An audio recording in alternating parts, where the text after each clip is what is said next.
నమస్తే.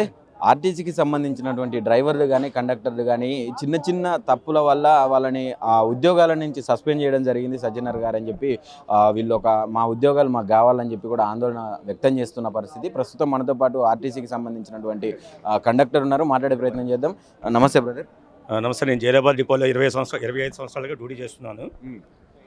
ఎందుకు ఎట్లా పోయింది మీ జాబ్? ఎప్పుడు పోయింది? ఎట్లా పోయింది? ఎందుకు పోయింది? నాకు ఒక కండక్టర్ పైసలు ఇవ్వాలని చెప్పి ఆర్థికపరమైన విషయంలో డ్యూటీ అయిపోయిన తర్వాత బస్ స్టాండ్ ఆవరణలో పోలీస్ స్టేషన్ పోయే క్రమంలో ఆయనతో కొద్దిగా ఘర్షణ జరిగిన వల్ల ఇద్దరు కండక్టర్లు కొట్లాడుకోవాలని డిఎం గారు రిపోర్ట్ తీసుకొని, సెక్యూరిటీ వల్ల రిపోర్ట్ తీసుకొని మమ్మల్ని అనవసరంగా డిపార్ట్మెంట్కి సంబంధం లేని విషయంలో కూడా ఆర్థికపరమైన విషయంలో నన్ను సస్పెండ్ రిమూవ్ చేయడం జరిగింది సార్. ఇప్పటికి 8 నెలలు అవుతుంది. ఎంతో రిక్వెస్ట్ చేసుకున్న డిఎం గారిని, అందరినీ రిక్వెస్ట్ చేసుకున్నా కానీ నా ఉద్యోగం రావట్లేదు. ఇప్పుడు ఏం జీతం కూడా రావట్లేదు. ఎక్కడ వాచ్మెన్ కూడా చేద్దామని 10,000 రూపాయలు ఇచ్చేస్తామది లేదు. ఇప్పుడు నేను ఇప్పుడు మీకు ఉన్న పలంగా ఇట్లా జాబులు తీసేస్తే మళ్ళీ మీకు ఇంట్లో గడపడం కష్టంగా ఉంటుంది, జీతాలు రాకుండా ఉంటుంది కదా. మరి ఏమన్నా మళ్ళీ కలవడం జరిగిందా ఇప్పుడు సజ్జనర్ గారిని, మన ఎండి గారు? మా డిప్యూటీ ఆర్ఎం గారిని కలుస్తున్నాం. మొన్న అప్పీల్ మేళ కూడా పెట్టారు. పోయేది దాన్ని కూడా రెస్పాన్స్ ఎవరు ఇవ్వలేదు అప్పీల్ మేళ కూడా. ఇప్పుడు ఏం నా ఉద్యోగం నాకు ఇమ్మని చెప్తున్నాను.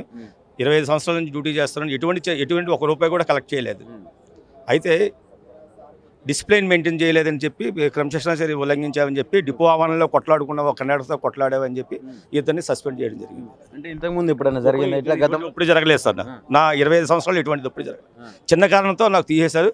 దయచేసి సజ్జనార్ గారు ఇట్లాంటి పనులు ఏం చేయట్లేదు. మన యూనియన్ లేననే ఉద్దేశంతో మన ఆఫీసర్స్ ఇట్లా చేస్తున్నారు. అది డిపో డిఎం గారు ఓన్ డిసిషన్ వల్ల నన్ను సస్పెండ్ ఫర్ సర్వీస్ రిమూవ్ చేశారు. ఈ విషయాన్ని ప్రభుత్వం దృష్టికి ఎవరి తీసుకోవాలి? అపాయింట్మెంట్ ఇవ్వట్లేదు. ఎవరికి ఎట్లా పోతాం సార్? సజ్జనార్ మాకు అపాయింట్మెంట్ ఎట్లా దొరుకుతుంది? దొరకదు కదా. దొరకదు. ఎట్లా ఎవరు రాని సార్? సజ్జనార్ సార్ అంత పెద్ద మంచి మనిషి అయినా సజ్జనార్ సార్. కానీ ఈ చిన్న చిన్న డిపో మేనేజర్లు మమ్మల్ని ఇట్లా చేస్తున్నారు సార్. యూనియన్ లేనిది అడిగేవాళ్ళు లేరని చెప్పి నన్ను అనవసరంగా ఉద్యోగం నుంచి తొలగించారు సార్. అడిగేవాళ్ళు లేరని. మీరెక్కడ? నిజామాబాద్ అండి, కండక్టర్ నేను. నాది 2013 కేసు అయింది కదండి. చిన్న తప్పులు టికెట్ ఇవ్వనందుకు చేసిరండి. నాకు 2 అమ్మాయిలు, 9 సంవత్సరాలు మించిమంటే అనిపిస్తున్నాండి. నాకు 2 అమ్మాయిలు. మా ఫ్యామిలీ ఎట్లా పోయించాలి? నేను చిన్న తప్పులు చేసినందుకు నాకు ఇంత శిక్ష అనుభవిస్తున్నాను. మరి ఇప్పుడు రేవంత్ రెడ్డి గారు వచ్చిన తర్వాత కూడా నేను అన్ని చేస్తా అని చెప్పి హామీలు ఇచ్చిండు కదా. చేస్తాను, నాకు ఆశ ఉందండి. కాంగ్రెస్ ప్రభుత్వంలో రేవంత్ రెడ్డి గారు ముఖ్యమంత్రి గారు మమ్మల్ని అర్థం చేసుకొని మాకు జాబులు ఇస్తామని కోరుకుంటున్నాను. పాదాభివందమండి. అలాగే కాంగ్రెస్ ప్రభుత్వంలో గరీబులకు చాలా, ఆర్టీసీ కార్మికులకు చాలా గరీబులు కాబట్టి వాళ్ళకి హెల్ప్ చేస్తానని అనుకుంటున్నాను. చేస్తారు కూడా. ప్రభుత్వం దృష్టికి ఎన్నిసార్లు తీసుకోపోయారు కాంగ్రెస్ వచ్చిన తర్వాత? ఇప్పటికి మస్తలు వచ్చినామండి. ప్రజాభవన్కి వచ్చాము, సచివాలయం ఏమండి చేస్తాను, జీవమేడం చేస్తానని చెప్పారండి. అలాగే సారు చిన్నరెడ్డి గారు మాకు చాలా హామీ ఇచ్చారు. అది దయవల్ల మాకు మేడం దయవల్ల మా జాబులు మాకు వస్తే సజ్జనార్ గారికి కాలు మొక్కి మేము జాబులు ఎక్కుతామండి. ఆర్టీసీ ఇప్పటికి ఏం చేయకుండా మంచిగా ఉంటామని మేము కోరుకుంటున్నామండి. ఏం పేరు అన్న? నా పేరు తిరుపతి. చిన్న తప్పుల వల్ల మా ఆర్టీసీ కుటుంబంలో మేము ఎంతోమంది సేవ చేస్తాం. రాజకీయ నేతలు 5 సంవత్సరాలు చేస్తే మేము 30 సంవత్సరాలు చేయాలి. ఎంతోమందిని ఎక్కించుకుంటూ ప్రయాణికులు ఎంతోమంది తిడుతూ ఉంటారు, చేస్తూ ఉంటారు. అతడొచ్చి ఢీకొన్న మాదే తప్పు, మనం పోయి ఢీకొన్న మాదే తప్పు. చిన్న అటువంటి ఉండి కూడా వాళ్ళకి తెలిసి కూడా మమ్మల్ని రిమూవల్ ఫ్రమ్ సర్వీస్ చేస్తూ ఉంటారు. అట్లాంటి కొన్ని కుటుంబాలు 600 మంది అంటే 1x4 అంటే 2,004 మంది కుటుంబాలకు మాకు రోడ్డు మీద పడ్డాం. దాని గురించి మేము ప్రాధాన్యపడే సజ్జనార్ గారికి మా ఉద్యోగులు మాకు కల్పించి, మా పిల్లల చదువులు, సాజకాలు, పిల్లల పెళ్లిలకు ఇవన్నీ వెనకబడి ఉన్నాయి. మీరు ఉద్యోగం ఇస్తే నేను 96 అంటే 25 సంవత్సరాలు చేస్తున్నా. ఇది ఎప్పుడు జరిగింది? ఇది ఇప్పుడు జరిగింది అయితే 2023లో యాక్సిడెంట్ జరిగింది. యాక్సిడెంట్ జరిగితే రిమూవ్ చేస్తారు.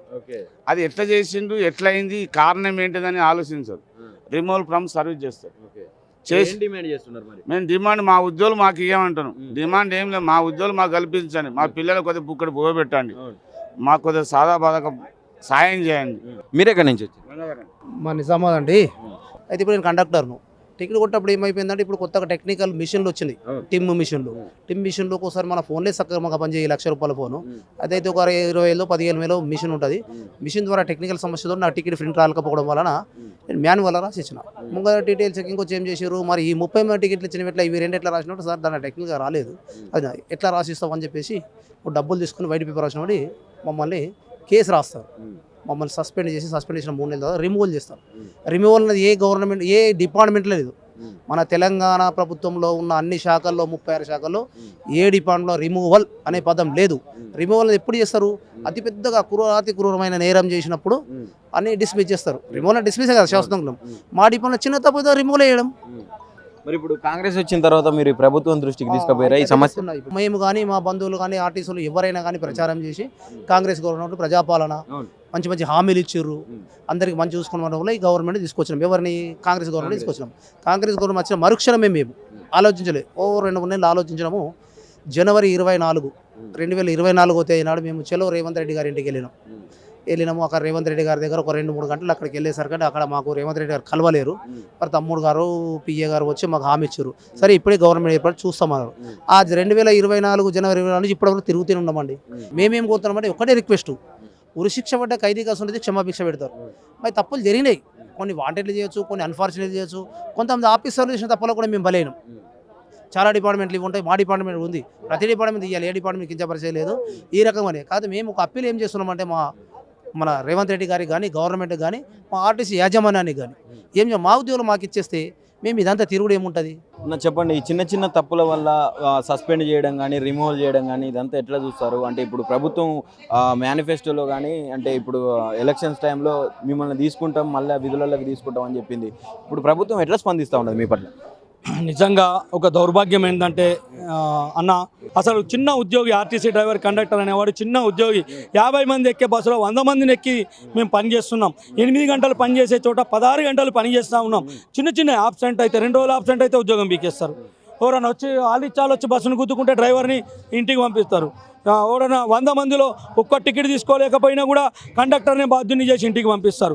ఇలాంటి ఎన్నో ఆరోగ్యం బాగలేదని చెప్పి ఇంట్లో పడుకొని సిక్కు పంపిస్తే గవర్నమెంట్ సిక్కు, ప్రైవేట్ సిక్కు పంపినా ఉద్యోగాలు బీకేసి ఇంటికి పంపిస్తున్నారు. మీ అందరి తరపున, మీ తరపున ముఖ్యంగా గౌరవ రేవంత్ రెడ్డి గారిని, ముఖ్యమంత్రి వర్యులు, అట్లాగే పొన్నం ప్రభాకర్ గారికి, రవాణా శాఖ మాత్యులు, అట్లాగే గౌరవ సజ్జనార్ ఎండి గారు, అలాగే లేబర్ అధికారులు Sanjay Kumar sir, transport secretary గారు, అలాగే దివ్య మేడం గారు, ప్రజాభవన్ నోడల్ అధికారిని గారు, వీళ్ళందరికీ కూడా ముఖ్యంగా సజ్జనార్ గారికి కూడా మేము విజ్ఞప్తి చేస్తూ ఉన్నాం. మాకు అన్యాయం జరిగింది, న్యాయం చేయండి, విధుల్లోకి తీసుకోండి అని మేము కోరుతూ ఉన్నాం. కాబట్టి దయచేసి మాకు మీ అందరి మా చిన్న ఉద్యోగుల పట్ల మీ మీడియా ప్రతినిధులు చూపిస్తున్నటువంటి శ్రద్ధను కూడా మేము కృతజ్ఞతలుగా మేము ఉంటామని చెప్పి కోరుతూ, మా అందరికి కూడా మీ వల్ల కూడా మాకు తోడ్పాటు అవుతుందని చెప్పి కోరుతూ ధన్యవాదాలు అన్న. Thank you.